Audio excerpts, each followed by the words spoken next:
जय साई राम। आप सभी साई भक्तों को जय गुरु जी, जय माता दी। आप सभी को मैं आज कुछ वैसे तो मैं एक्सपीरियंस नहीं सुना पा रही थी, बट आज कुछ एक्सपीरियंस भी सुनाऊंगी, कुछ बातें भी करूंगी। दरअसल मैं अभी एक्सपीरियंसेस उतना रिकॉर्ड नहीं कर पा रही हूँ क्योंकि मुझे ना फ़ीवर है और वो नवरात्रि शुरू हुए थे उसके पहले ही से है। तो तबीयत बहुत ठीक नहीं होने के कारण मैं बहुत मिनिमम अभी रिकॉर्डिंग्स वगैरह कर रही हूँ। बट आज मैंने सोचा ना कि मैं इन सब के बावजूद भी एक वीडियो आप लोगों को शेयर करना चाहती हूँ। वो ये है कि एक शक्ति है जो एनर्जी का संचार ही सिर्फ नहीं कर रही है, वो हमें कंट्रोल कर रही है। और उस एनर्जी पर भरोसा रखिए। मेरी तबीयत भी ख़राब हुई ना तो मैं भी काफ़ी नेगेटिव भी हो जाती थी। कई दिन मुझे लगता है कि जब हम गलत नहीं हैं और मतलब हम सही हैं, फिर हम कितना प्रॉब्लम झेलेंगे। इस चीज़ से ना कई बार मैं भी डिमोटिवेट हो जाती हूँ। किसी और का मैं क्या बोलूँ, मैं खुद की स्थिति बता रही हूँ। मैं खुद भी बहुत डिमोटिवेट कई बार हो जाती हूँ। तो लेकिन फिर मुझे लगता है ना कि नहीं, मुझे इस तरह हारना नहीं चाहिए। और यही चीज़ मैं आप लोगों को भी कहूँगी, कुछ एक एक्सपीरियंसेस के थ्रू भी शेयर करूँगी। अभी पता है हम वो माँ वैष्णो देवी की सीरीज़ कर रहे थे, फिर मुझे लगा यहाँ पे मुझे ऐसा फील हुआ कि जो साईं बाबा का चैनल है उस पे शायद devotees are not ready to take Maa Vaishno देवी के एक्सपीरियंसेस। तो एक्सपीरियंसेस बहुत सुंदर सुंदर आए हैं मेरे पास, उसे मैं देखती हूँ कहाँ डाल सकते हैं, क्या कर सकते हैं। बात ये है ना कि इससे ज़्यादा मेरे अंदर शक्ति नहीं है कि मैं और चैनल खोल के और शेयर करूँ। मैं बंदे हैं हम साई के, और Sai Baba the living god and his divine blessings, इन दोनों के अलावा तीसरा ऐसा नहीं है कि मैंने ओपन नहीं किया था। साई रेडियो किया था पर वो मेरे से हो नहीं पाया, और इसीलिए नहीं हो पाया क्योंकि एक इंसान कितना करे और बहुत जगह पर मतलब अगर मैं अपने एनर्जी को डिस्पर्स करूँगी तो मैं कहीं भी कुछ नहीं दे पाऊँगी। तो एक ही जगह करे वही बेहतर है। तो इसलिए जो भी शेयर करूँगी यहाँ पे करूँगी। एक बात आप लोगों को बताती हूँ। अभी एक लड़की है, उसका ना मतलब उसकी शादी हो गई, ठीक है। तो वो जो लड़की है वो बहुत अच्छे बैकग्राउंड से बिलोंग करती है। मतलब आप ये मान लो कि डैम गुड बैकग्राउंड है उसका, इतना अच्छा बैकग्राउंड है कि वो जो चाहेगी ना वो ये कर सकती है। मतलब बहुत ही अच्छे साउंड उसका फैमिली है, ठीक है। वो लड़की खुद कुछ नहीं करती है उतना, बट उसके पेरेंट्स जो हैं उसके फादर के कारण उसकी बैकग्राउंड बहुत अच्छी है। तो पता है अभी क्या हुआ था, उस लड़की ने ना मतलब उसके लिए तो सभी को यही लगता था कि उसकी जब शादी होगी ना तो बहुत अच्छे घर में होगी, मतलब बहुत ही अच्छे घर में, जो कोई सोच भी नहीं सकता। मतलब नॉर्मल लोग नहीं सोच सकते बहुत अच्छे घर में होगी। पर उसकी शादी हुई ना तो बहुत एवरेज जगह पर हुई, उससे डाउन में ही हुई, अप नहीं हुई। मतलब जनरली और जितना लोगों का स्टैंडर्ड होता है उससे थोड़ा ऊपर ही जाके करते हैं, तो वो बिलो था उनके हिसाब से। तो पता है बाद में क्या बात निकल कर आई, उनकी जो मदर थी ना, हाँ, वो अपने इन लॉज को जितना भर कर गाली दे सकती थी उतना भर कर देती थी, जो डेड है, जो है ही नहीं, ठीक है। अपने सास ससुर को, मरे हुए लोगों को ना एटलीस्ट छोड़ देना चाहिए, मरे हुए लोगों को एटलीस्ट। तो वो यही करती थी। और उन्होंने ना देवी माँ की जब पूजा करनी शुरू करी तो माता ने ना उनके लाइफ में सब कुछ उनको बहुत अच्छा दिया। उनकी मदर को, अभी मैं लड़की की मदर की बात कर रही हूँ, बहुत अच्छा सब कुछ दिया।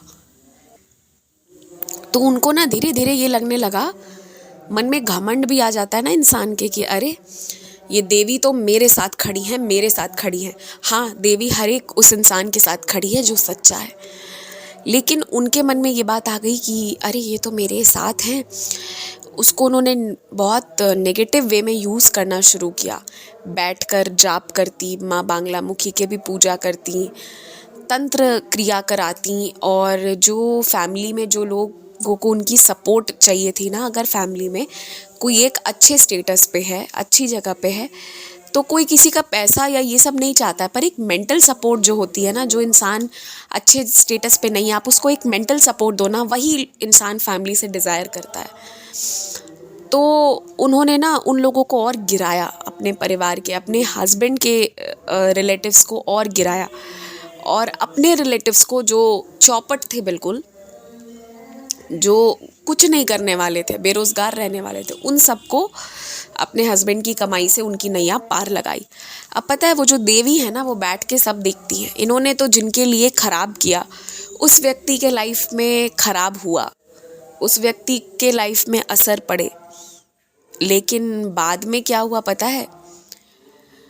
बाद में यही परिणाम हुआ कि उनकी खुद की बेटी, जो उनको जान से ज़्यादा प्यारी थी, जिसके लिए वो दुनिया का हर कुछ संजो कर रखती थी, उसके बाद भी उसकी किस्मत में वो दे नहीं पाई, दे ही नहीं पाई। और आपको पता है वो जो लड़की थी, उसका सब कुछ इतना, वो खुद भी बहुत सुंदर, लंबी, वेरी गुड पर्सनालिटी, सब चौपट हो गया। उसकी शादी के जस्ट पहले वो बहुत बीमार पड़ी, और उसके बाद ना उसको मेंटल ट्रॉमा भी, मतलब मेंटल हेल्थ पे भी पड़ गया सब कुछ।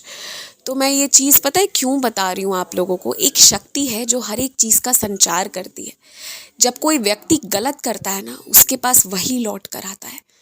तो आप ना गलत करने वाले से मत घबराइए, वो उनको जो करना है कर लेने दीजिए। जिनका उन्होंने गड़बड़ करा था ना, जिन जिन लोगों का, उनके साथ भी गड़बड़ तब हो पाया जब उनका माता पे भरोसा नहीं था। जिस दिन उन लोगों ने भरोसा करना शुरू किया ना, उस दिन इनके ऊपर चीज़ें लौट कर आने लगी। तो माता हैं, लेकिन एक सच्चे इंसान के साथ ही हैं। घबराइए बिल्कुल मत। और आपको बताती हूँ मैं, एक मंदिर है यहीं बिहार में, छोटा सा मंदिर है। जैसे बिहार में ना मंदिरों में आयोजन होता है, भंडारा होता है, तो उस मंदिर में भी भंडारा कराया जाता है। जो लोग उस मंदिर के ऑर्गेनाइजर्स हैं, आप ये मान लो कि बड़े सिंपल लोग हैं। कोई साफ सफाई का काम करता है, किसी का छोटा सा पान का दुकान है, कुछ भी है। आप ये मान के चलो कि छोटे मोटे काम करके जीवन निर्वाह करने वाले लोग हैं, वो लोग ऑर्गेनाइज करते हैं। क्या हुआ कि तकरीबन 5-6 साल पहले की सत्य घटना है ये। सबका वो खाना वाना तो खिला दिया उन लोगों ने, और वो जो लोग जो संकल्प वगैरह प्रॉपर करके पूजा करते हैं ना, उनका एक तरीका है, वो ना सबको खिलाने के बाद लास्ट में खुद खाते हैं। वो लोग जो बेहद गरीब भी हैं, और आप ये मान लो कि वो अपने से ये करा भी नहीं सकते, वो बेचारे चंदा इकट्ठा करते हैं, वो भी माता हर जगह से करा देती हैं, पर उनकी श्रद्धा इतनी है कि सब खा लेंगे उसके बाद ही। तो ना भंडारा में सब खा के चले गए थे, खाना अब ज़्यादा बाकी नहीं था। तभी ना कुछ 40 लोगों की भीड़ ना वहाँ आ गई। कहाँ से आई नहीं पता, मेला घूमने आए होंगे लोग, पहुँच गए भंडारा खाने। ठीक है, वो भंडारा, क्योंकि छोटे शहरों में ना कुछ जगहों पर भंडारा होता है, और वो पता होता है लोगों को कि अच्छा यहाँ ऐसा हो रहा है, वैसा हो रहा है, तो लोग ना उसमें उपस्थित होते हैं। अभी हमारे बिहार में तो कई जगहों पर हमें प्रॉपर इनविटेशन आता है। मैं पटना की बात करूँ तो, कि भंडारे में ज़रूर आइएगा, मेरे पास ऐसे करके व्हाट्सएप पे इनविटेशन आता है। ये माँ भगवती की विशेष विशेष विशेष कृपा है कि माँ भंडारे में बुलाती हैं। लेकिन जब आप छोटे टाउन्स में जाएंगे ना, तो वहाँ ऑलरेडी लोगों को मुँह पे होता है कि अच्छा ये जगह पे होता है, और लोगों की भीड़ बहुत इकट्ठा होती है। अब ना उनके खुद के 3-4 लोगों का खाना भी ठीक से नहीं था, आ गए थे 40 लोग। इन्हें समझ में नहीं आया, इनको लगा कि भगवती के भंडारे से लौटाना पड़ेगा इस बार किसी को। तो उन्होंने ना जो वहाँ पे ब्राह्मण देवता थे, उनको बोला कि देखिए ना 40 लोग आ गए हैं, क्या करें इनको, क्या दें, क्या खाने को दें। उन्होंने कहा कोई बात नहीं, जो खाना है ना तुम निकालना शुरू करो। तो पंडित जी ने ना, बस वो ब्राह्मण देवता ने ये कहा कि आप निकाल के दो, बस आप पीछे चेक मत करना कि अंदर में कितना है, ढका हुआ है, आप बस साइड से निकालो और दो, ज़्यादा चेक मत करो। अब जब वो निकालने वाला व्यक्ति गया और वो निकालने लगे ना, देखो आप साइड से भी निकालोगे तो थोड़ा सा तो ढक्कन को पीछे करना पड़ता है। भगवती का नाम लेकर जैसे उन्होंने खोला ना, थोड़ा ही सा उठाया तो वो क्या देखते, जो कलछुल नीचे तक डूब रही थी, वो कलछुल नीचे डूब ही नहीं पा रही है। और उनको जो थोड़ा सा खोला उसमें उनको ऊपर तक चावल दिख रहा था। वो 40 लोगों ने खाया ही नहीं, भर पेट खाना खाया, भगवती के भंडारे से भरपेट खाकर सभी लोग गए, और इन लोगों के खाने के बाद भी ना अच्छे से खाना बाकी था, जो फिर बाकी परिवार वालों ने खाया। ये एक सत्य घटना है, और ये घटना जिसके साथ हुई है हम उनसे इन पर्सन मिल चुके हैं। वो जब बताते हैं ना उनके रोंगटे खड़े हो जाते हैं। तो मैं आपको यही कह रही हूँ कि बड़ी शक्ति है उस शक्तिशाली मैया में, बहुत शक्ति है मेरी माँ में।